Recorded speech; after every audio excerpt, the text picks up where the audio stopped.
Now next problem, the equation p plus a divided by v square into v minus v is equal to constant. एक equation आपल्याला provide केलेलं आहे आणि equation मध्ये तर समजा ऑब्वियसली p प्रेशर असणार आहे, v व्हॉल्यूम असेल, त्या ठिकाणी सुद्धा v व्हॉल्यूम आहे आणि दोन आपल्याला न्यू व्हॅल्यूज प्रोव्हाइड केलेले आहेत a आणि b.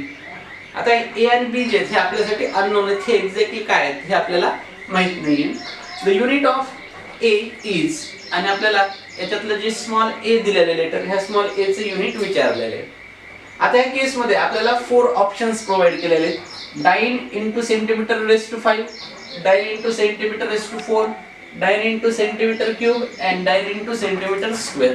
आता यापैकी कुठलं युनिट असू शकतं? आता चेक करा, डाइन दिलेलं आहे आणि सेंटीमीटर आहे, म्हणजे आपल्याला युनिट्स जे आहेत हे युनिट्स पाहिजेत आपल्याला सिरियस सिस्टीम मध्ये. मग त्यासाठी आपण फर्स्ट एक चेक करू की आपल्याला आन्सर कसं येऊ शकतं किंवा याचं टेक्निक काय असणार. आपल्याकडे इक्वेशन काय आहे? ते इक्वेशन आहे p plus a divided by v square into second bracket दिलेला आहे v मायनस b. आता याच्यासाठी आपल्याला काही बेसिक प्रॉपर्टीज होत्या, ह्या प्रॉपर्टीज तुम्हाला लक्षात घ्यावं लागतील की आता ह्या केस मध्ये p plus a divided by v square आहे. याचा बेसिक मीनिंग काय होतं की आपण दोन टर्म्स ऍड करायला लागलो. आपण दोन टर्म्स ज्या आहेत ह्या दोन टर्म्स ऍड करायला लागलो. पहिली टर्म आहे p प्रेशर आणि सेकंड टर्म आहे a divided by v square. आता ह्या केस मध्ये ज्यावेळेस ऍडिशन करत असतो तर आपण ऍडिशन करत असताना फिजिक्स मध्ये डायरेक्टली तुम्ही काही पण ऍड करू शकत नाही.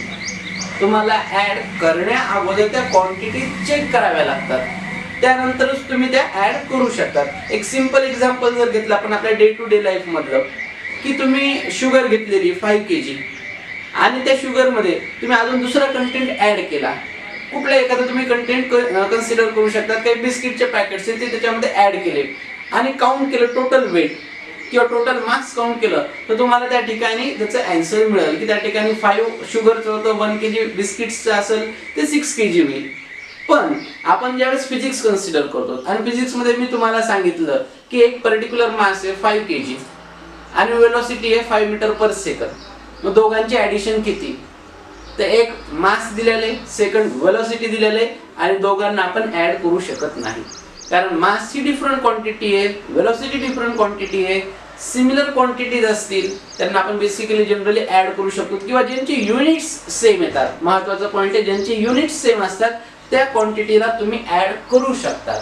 आता सेकंड थिंग की याच्यामध्ये डायरेक्शन पण फार महत्त्वाची असते. पण आता हा क्वेश्चन आपल्याला फर्स्ट टॉपिकशी रिलेटेड असल्यामुळे ह्या ठिकाणी आपल्याला डायरेक्शनची काही गरज नाही, तर आपल्याला डायरेक्शन सुद्धा बघावं लागतं ऍड करत असताना. म्हणजे आपण दोन फोर्सेस घेतले, एक एक्झाम्पल देतो सिंपल. दोन फोर्सेस घेतले आपण की एक लेफ्टला चाललाय किंवा राईटला चालला असेल. आपण एक जनरली कन्सिडर केलं की एक फोर्स आहे, हा एक फोर्स गेला राईट साईडला आणि सेकंड फोर्स जो आहे हा त्याच्यापासून काहीतरी 30 डिग्री अँगल वर आहे. समजा आपण अशी एक डायग्राम कन्सिडर केली, एक फोर्स या साईडला एक फोर्स या साईडला, F1 F2. मग या दोघांमुळे जो टोटल फोर्स आला बॉडीवर, तो बॉडीवरला टोटल फोर्स काढायचा असेल तर आपण दोघांना ऍड करू शकत नाही. आता तुम्ही म्हणताल दोन्ही क्वांटिटी सेमच आहेत, पण दोघांमध्ये डायरेक्शनचा डिफरन्स आहे, त्यामुळे ह्या क्वांटिटी सुद्धा आपण डायरेक्टली ऍड करू शकत नाही. तर हा पूर्ण कन्सेप्ट जो नेक्स्ट टॉपिक येईल वेक्टर मध्ये क्लिअरली होईल. मग आता सध्यासाठी याच्यामध्ये चेक करा की ह्या क्वांटिटी मध्ये जर ही क्वांटिटी ऍड होत असेल, म्हणजे प्रेशर मध्ये a divided by v square add होत असेल, तर बेसिकली त्याच क्वांटिटी ऍड करू शकतो की ज्यांची युनिट्स काय असतील सेम असतील. मग आता प्रेशर, तर प्रेशरचं युनिट तुम्हाला माहिती, बेसिकली प्रेशरचं युनिट आपलं बेसिक असतं न्यूटन पर मीटर स्क्वेअर. आता ह्या ठिकाणी सिस्टीम सगळी सीजीएस आहे म्हणून आपल्याला लिहावं लागेल डाइन पर सेंटीमीटर स्क्वेअर. तर ही जी क्वांटिटी असणार आहे a divided by v square, याचं सुद्धा युनिट यायला पाहिजे आपल्याला डाइन पर सेंटीमीटर स्क्वेअर. आता ही युनिट येण्यासाठी आपल्याला a चे युनिट पुट केल्यानंतरच ही युनिट मिळू शकतं. मग ह्या केस मध्ये चेक करा, व्हॉल्यूम आहे, व्हॉल्यूमचं युनिट काय असतं? तर व्हॉल्यूमचं युनिट असतं सेंटीमीटर क्यूब.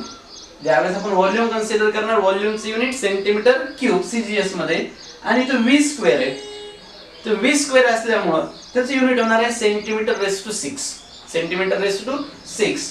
म्हणजे ह्या ठिकाणी a divided by centimetre raise to 6 is equal to आलं पाहिजे आपल्याला dyne divided by centimetre square is equal to त्याचा आन्सर यायला पाहिजे. मग ह्या केस मध्ये small a is equal to काय युनिट येणार तर dyne into centimetre raise to 6 divided by centimetre square. या ठिकाणी कॅन्सलेशन झाल्यानंतर आपल्याला युनिट मिळणार dine into centimetre raise to 4. म्हणजे ह्या केस मध्ये a चं जे युनिट असणार आहे ते a चं युनिट असणार आहे dyne into centimetre raise to 4. म्हणजे तुमचा सेकंड ऑप्शन जो होता सेकंड ऑप्शन करेक्टली. ज्याही वेळेस तुम्हाला अशा टाइप्सचे क्वेश्चन्स विचारले जातील तो जो टर्म ऍड होती ती ऍड होणारी टर्म जी असणार आहे तुम्ही ती चेक करा, त्याच्याशी रिलेटेडच तुम्हाला युनिट त्या ठिकाणी फाइंड आउट करावा लागणार आहे. त्यानंतर आपला फर्स्ट प्रॉब्लेम. आता घेऊया next. A physical quantity is measured and its value is found to be n into u, where small n numerical value and u unit. ह्या केस मध्ये किंवा ह्या प्रॉब्लेम मध्ये आपल्याला एक मल्टिप्लिकेशन त्यांनी सांगितलेले की क्वांटिटी मेजर्ड केली आणि ज्यावेळेस ही क्वांटिटी मेजर्ड केली त्यावेळेस त्या क्वांटिटीची व्हॅल्यू जी आहे ती व्हॅल्यू मिळाली आपल्याला n into u. आणि या केस मध्ये n जे असणार ते n एक न्यूमरिकल व्हॅल्यू म्हणजे एक नंबर असणार असं त्यांनी सांगितलं आणि u त्या फिजिकल क्वांटिटीचं युनिट आहे. Then which of the following relation is true. मग त्या केस मध्ये कुठलं रिलेशन ट्रू असेल तर त्यांनी 4 रिलेशन्स प्रोव्हाइड केले. n directly proportional to u square, n directly proportional to u, n directly proportional to square root of u and last n inversely proportional to u. मग या केस मध्ये आपल्याला त्यांनी विचारलं की n आणि u मधलं रिलेशन काय, ते डायरेक्टली आहे का इनव्हर्सली प्रोपोर्शनल आहे. ह्या फॉर्म मध्ये आपल्याला ते एक्सप्लेन करायचं आहे. याच्यासाठी आपण एक एक्झाम्पल कन्सिडर करूयात. आपण कन्सिडर करू की weight is equal to 10 newton. आपण एक कन्सिडर केलं की आता माझ्या हातामध्ये हा पेन आहे and weight of this pen is 10 Newton. ह्या केस मध्ये W आपलं फिजिकल क्वांटिटी जी त्यांनी सांगितलेली ती physical quantity, 10 numerical value means n आणि कॅपिटल N ह्या केस मध्ये दिलेले युनिट म्हणून त्याला दिला आपण u. याचाच मीनिंग काय झाला, याचा मीनिंग असं झाला की W is equal to NU. W is equal to काय आलं NU. मग ह्या केस मध्ये W जे हे वेट होतं आणि या पेनाचं वेट सध्या कसं आहे कॉन्स्टंट आहे. W इज इक्वल टू काय आलं NU. म्हणजे आपण जर फॉर्म्युला लिहिला तर W is equal to NU. त्यांनी जो न्यूमरिकल दिलेले त्या न्यूमरिकलच्या बेसिसवर आपण फॉर्म्युला जर लिहिला तर एखादी physical quantity is equal to असणार NU. आपण फिजिकल क्वांटिटी W कन्सिडर केली. असं काही नाही की तुम्ही W कन्सिडर करा, तुम्ही या ठिकाणी नुसतं फिजिकल क्वांटिटी लिहिलं तरी चालेल. मग या ठिकाणी W इज इक्वल टू काय आलं NU. मग याच्यावरनं आता हे कॉन्स्टंट आहे, या ठिकाणी काय झालं कॉन्स्टंट आपण लिहू म्हणजे थोडं सोपं जाईल इज इक्वल टू NU. मग आता constant is equal to NU आलं. मग हे कधी येऊ शकतं त्याच्यासाठी आपण एक रिलेशन बघायच्या मध्ये की n directly proportional to u square. मग याच्यावरनं जर आपण फर्स्ट केस वरनं जर लिहिलं तर n इज इक्वल टू काय येणार आहे u स्क्वेअर इनटू कॉन्स्टंट येईल. सेकंड की ह्या केस मध्ये तर सेकंड मध्ये लिहिलंय n directly proportional to u. मग याच्यावरनं n इज इक्वल टू काय येऊ शकतं कॉन्स्टंट इनटू u. पण हे कुठेच मॅच होत नाही, आपलं असं मॅच झालं पाहिजे. थर्ड पाहिले तर लास्ट केस करत होतो आपण, थर्ड मध्ये पण येणार नाही तसं. लास्ट केस मध्ये n inversely proportional to u. मग याचंच मीनिंग काय होतं की NU इज इक्वल टू काय मिळणार आपल्याला कॉन्स्टंट. म्हणून आपलं जे ऑप्शन असणार आहे तर लास्ट ऑप्शन जो आहे D, तर D is the correct answer.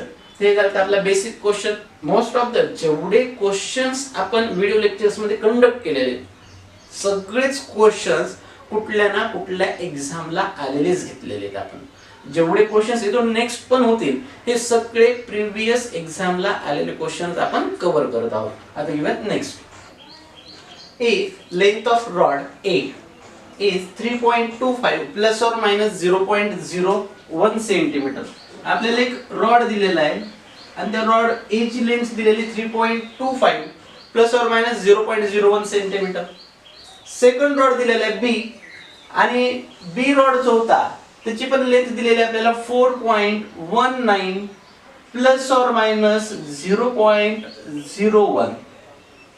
Then rod B is longer than A by, आणि तुम्हाला 4 ऑप्शन्स प्रोव्हाइड केलेले आहेत. आता या केस मध्ये काय, तर आपल्याला 2 रॉडच्या लेंथ प्रोव्हाइड केलेल्या आहेत.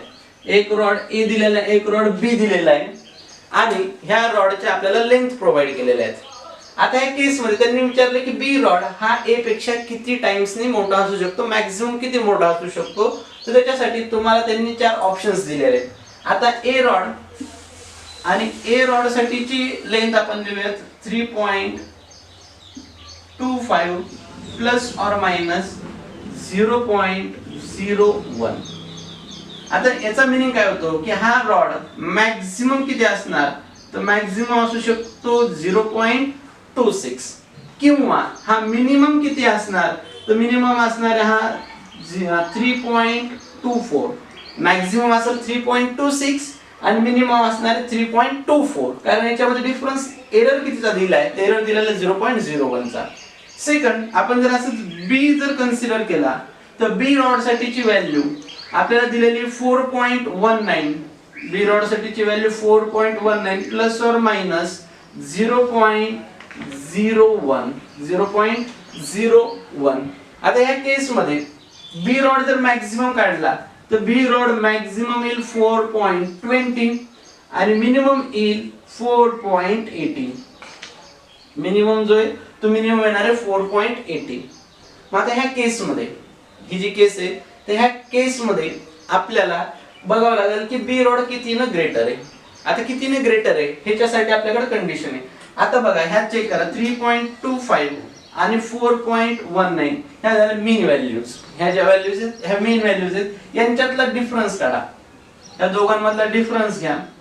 ह्या दोघांमधला डिफरन्स जर घेतला तर तो येतो 0.94. तो डिफरन्स जो आहे तो डिफरन्स येतो 0.94.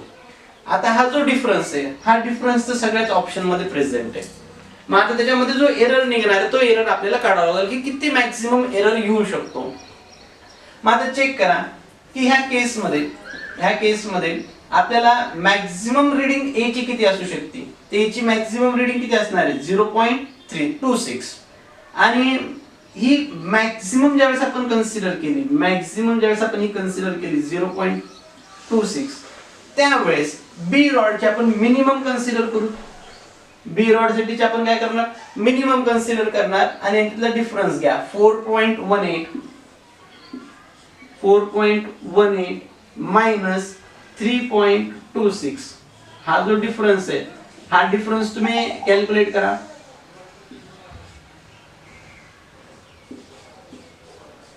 हा डिफरन्स येतो 0.92. हा जो डिफरन्स आला तो आला 0.92. म्हणजे आपण काय केलेलं आहे, तर आपण असं घेतलेलं आहे, क्रॉस केलेलं आहे. एक मॅक्स घेतला तर दुसरा काय घ्यायचा, मिनिमम घ्यायचा. आता सेकंड की आपण कन्सिडर करू सेकंड केस की ए याची लेंथ मिनिमम आपल्याला मिळालेली 3.24. तर त्या केस मध्ये जर आपण कन्सिडर केले की बी रॉड जो आहे हा मॅक्सिमम लेंथचा आहे, म्हणजे 4.19.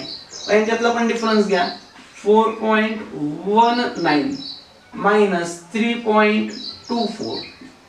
हा जर डिफरन्स घेतला तर हा डिफरन्स पुन्हा 5. सॉरी, आपल्याला 20 व्हॅल्यू घ्यावं लागेल इथं.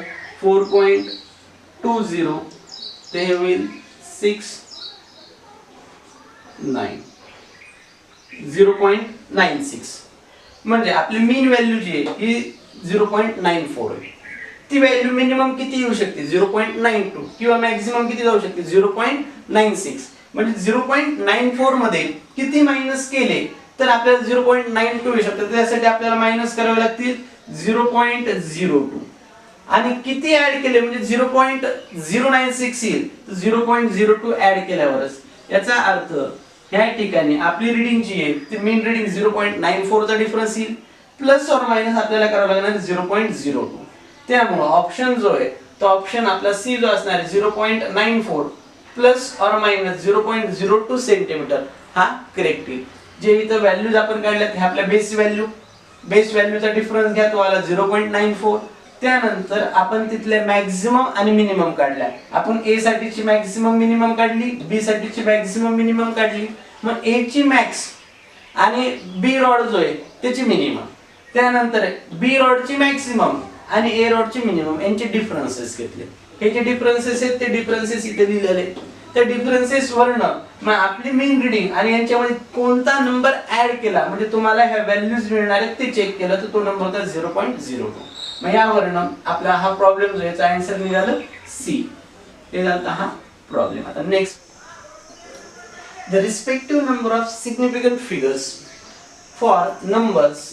आपल्याला काही नंबर्स प्रोव्हाइड केलेले आहे. फर्स्ट नंबर दिलेला आहे 23.023, second 0.003 and 2.1 into 10 to the power -3r. तीन नंबर्स आहेत आणि तिन्ही नंबर्स मध्ये ज्या सिग्निफिकंट फिगर्स आहेत त्या सिग्निफिकंट फिगर्स विचारलेले आहेत.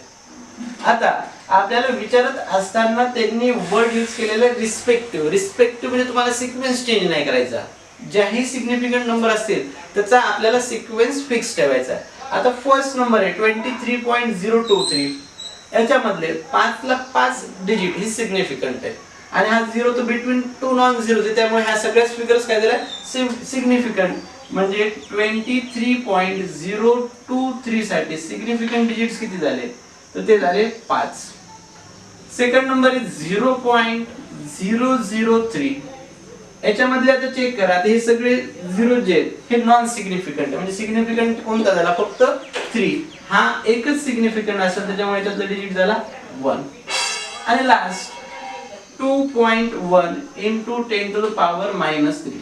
पॉवरच्या फॉर्म मध्ये ज्यावेळेस कुठला नंबर असतो त्याच्यातले सुरुवातीचे जे डिजिट्स आहेत हे सगळे काय असतात सिग्निफिकंट. त्याला आपण सिग्निफिकंट मध्ये कन्सिडर करत नाही. म्हणजे याच्यामध्ये सिग्निफिकंट किती झाले 2च, 2.1. ह्या केस मध्ये ते झाले सिग्निफिकंट 2. म्हणजे आपल्या ऑप्शन मध्ये 5,1,2 पाहिजे.